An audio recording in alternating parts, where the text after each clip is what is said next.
Avez-vous déjà rencontré quelqu'un d'irrespectueux, d'impoli, mais qui semble très poli à votre égard? Qu'est-ce que vous vous dites? Il ou elle est irrespectueuse, clairement, mais affiche beaucoup de respect à mon égard. Donc ça va. Beaucoup de gens ne réalisent pas le danger qui se cache. Quand vous rencontrez quelqu'un d'irrespectueux, d'irrévérencieux, généralement on pense qu'on est immunisé à cette irrévérence, à cette manque de politesse de son égard. Mais ce n'est pas vrai. En fait, beaucoup de personnes ont été victimes de manque de respect, victimes d'abus, de saleté, sans s'en rendre compte. Pourtant, ils auraient pu prévenir cela de milieu. Vous rencontrez quelqu'un d'impoli envers qui que ce soit. Sachez que c'est dans sa nature d'être impoli. Et s'il est respectueux à votre égard, ce n'est pas parce que vous êtes spécial. Quelqu'un d'impoli et respectueux à votre égard parce qu'il n'a pas encore eu l'opportunité de vous manquer de respect. Je répète. Vous rencontrez quelqu'un d'irrévérencieux, d'impoli, de mal éduqué vis-à-vis de quelqu'un d'autre, mais qui semble vous respecter. Ce n'est pas parce que vous êtes spécial. Encore moins parce qu'elle a peur de vous, ou il. C'est parce qu'il ou elle n'a pas encore eu l'opportunité de vous manquer de respect. Vous ne lui avez encore pas donné la brèche. Vous n'avez pas encore ouvert la porte au manque de respect. Maintenant, mon conseil, c'est quoi? Quand vous remarquez quelqu'un d'impoli, fuyez. Allez de l'autre côté. Séparez-vous. Donnez-vous la distance possible. Vous savez, quelqu'un de normal ne peut pas faire semblant d'être impoli. Vous verrez les gens vous dire, non, je suis impoli, comme un manque de respect, je suis très impoli. Non, non, non, vous êtes impoli de nature. Des fois, vous faites semblant d'être normal. Quelqu'un de normal ne peut pas faire semblant d'être impoli. Ça n'arrive pas.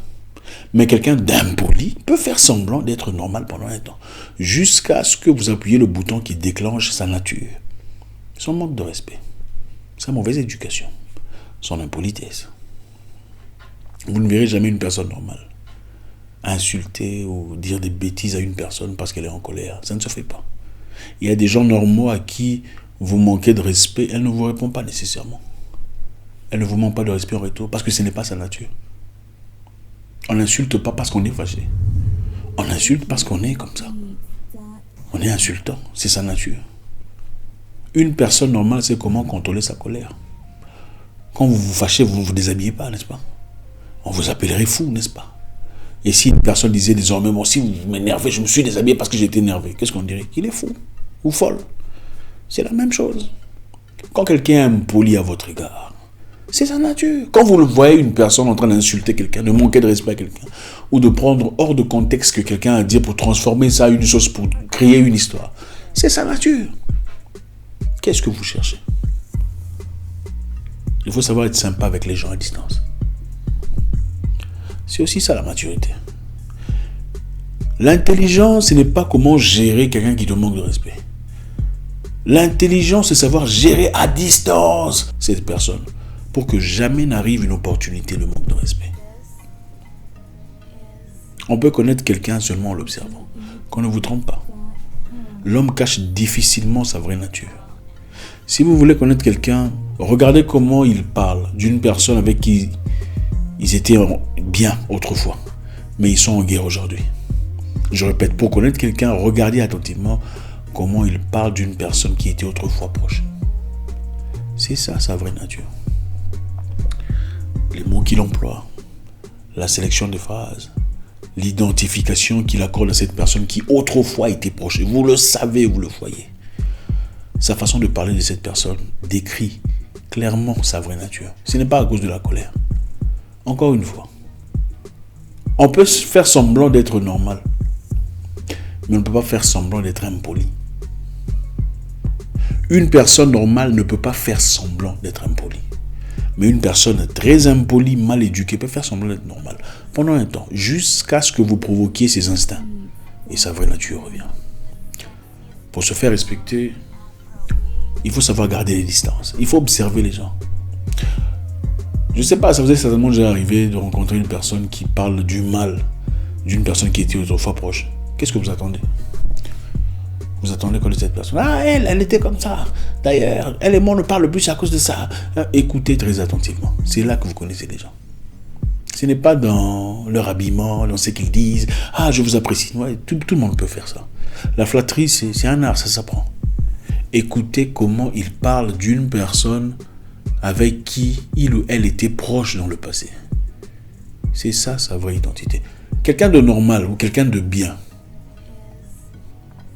quand il ou elle se sépare de quelqu'un, il se prive de dire des trucs, même quand ça brûle dans son cœur, qui soient souvent dans le négatif. Il préfère garder ça pour soi-même.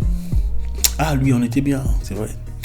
Bon, chacun est parti, hein, vous savez, c'est la vie. Ça, ce sont des gens sages. Quand on commence à dire, ah, tu vois, d'ailleurs, je l'avais aidé. C'est à cause de moi qu'il a trouvé le boulot. Et tu sais, ici chez nous, d'ailleurs, vous n'êtes pas humanisé à ça. Quelqu'un d'intelligent disait, celui qui parle des gens auprès de vous parlera de vous auprès des gens. Celui qui parle d'autres personnes auprès de vous parle de vous ailleurs. C'est aussi simple que ça. Beaucoup de gens, malheureusement, pensent qu'ils sont immunisés à ça. Ah, c'est à moi qu'il parle, donc c'est moi qui l'aime, c'est moi qui le préfère. Non, il faut attendre votre temps. Quand vous l'accordez l'opportunité, le temps, vous verrez sa vraie face, son vrai visage émerger. Gardez la distance. Voilà pourquoi je pense. En Afrique francophone, les gens sont très impolis. C'est clair. C'est différent du reste de l'Afrique. C'est clair. Dans beaucoup de pays africains, vous ne remarquerez presque pas les insultes ou le manque de respect évident. Dans certains pays, moi j'ai eu la chance, je remercie le Créateur, d'avoir beaucoup voyagé, surtout en Afrique, dans différentes zones anglophones, francophones et tout le reste. L'Afrique n'est pas identique. Les gens sont différents selon leur culture. Et malheureusement, on dit en Afrique comme ça. Non, il n'y a pas en Afrique comme ça. C'est chez vous que c'est comme ça. Ah, ici, non, c'est chez vous que les gens sont comme ça. Si vous allez ailleurs, vous traversez, vous achetez un billet d'avion pour aller quelque part ailleurs, à l'Est par exemple, vous remarquerez des choses très différentes. L'Afrique colonisée par les Français a ses problèmes particuliers. L'Afrique d'ailleurs, c'est différent. Donc, écoutez très attentivement comment les gens se comportent à l'égard des gens avec qui ils sont en guerre. Quand vous voyez comment quelqu'un est en guerre avec quelqu'un, c'est comme ça sa nature. Vous n'êtes pas humanisé. Ce qu'il fait là, le jour où il aura l'opportunité de l'appliquer chez vous, il le fera. Sa façon de parler d'une personne avec qui ils étaient bien détermine sa vraie profondeur. Quand vous voyez quelqu'un d'impoli, évitez-la. Gardez vos distances. Dites-vous bonjour si vous êtes sympa. Et salut, comment ça va? Merci, au revoir. Parce que vous avez déjà vu cette personne manquer de respect à quelqu'un. Mais vous pensez que vous allez en faire un proche ou une proche, donc directement, vous êtes protégé de toutes ces histoires. Vous vous trompez. Au fait, vous lui accordez l'outillage nécessaire parce qu'il vous connaîtra en profondeur. Et ce qu'on ne connaît pas, on ne peut pas détruire. Les gens ne vous détruisent que sur base des choses qu'ils connaissent sur vous, n'est-ce pas? Ah oui. Pour vous détruire, il faut vous connaître. Elle vit avec qui? Elle est mariée avec qui? Elle sort avec qui? Qu'est-ce qu'ils gagnent? Ils travaillent où? Comment ils se sont rencontrés? Tout ça. Tout ce qu'on expose. C'est à partir de là qu'on vous détruit. Protégez-vous. Il n'y a rien de plus important que le respect. Vous pouvez ne pas avoir d'argent, pas avoir de boulot, d'opportunité. Mais si vous savez comment vous tenir, c'est la chose la plus importante. Gardez la distance. Il ne faut pas autoriser des tutoiements gratuits avec des gens que vous ne connaissez. C'est la stupidité. Ça, il faut laisser ce truc-là aux Blancs. C'est les Blancs qui savent, on peut tutoyer quelqu'un et le respecter. Ça, c'est pour les Blancs. Au fait, c'est eux qui ont inventé le tutoiement. Les Noirs, ils ne connaissent pas ça. Les Noirs francophones, ils ne connaissent pas ça. Chez les Noirs francophones, le tutoiement est un passeport, une porte ouverte vers le manque de respect. Et toi, tu es... porte ouverte. Mais quand il y a le vous, on a du mal à franchir les barrières. C'est ça qui est la vérité. On peut être sympa avec quelqu'un si vous voyez. On peut être gentil, c'est pas. Voilà pourquoi généralement, quand quelqu'un me dit est-ce qu'on peut tutoyer, je dis non, on va se vous voyez. Dans la gentillesse. Pourquoi c'est tutoyer? Oh, ça rend les choses faciles. Non, ce n'est pas vrai. Ce n'est pas toujours vrai. C'est vrai chez ceux qui savent comment l'appliquer. Mais comment on veut savoir que vous êtes de ces personnes-là? Très peu les sont. Très peu les sont. Observez comment ils parlent des gens. qui étaient proches. Observez comment ils parlent aux gens avec qui ils sont en guerre. C'est ça leur vraie identité.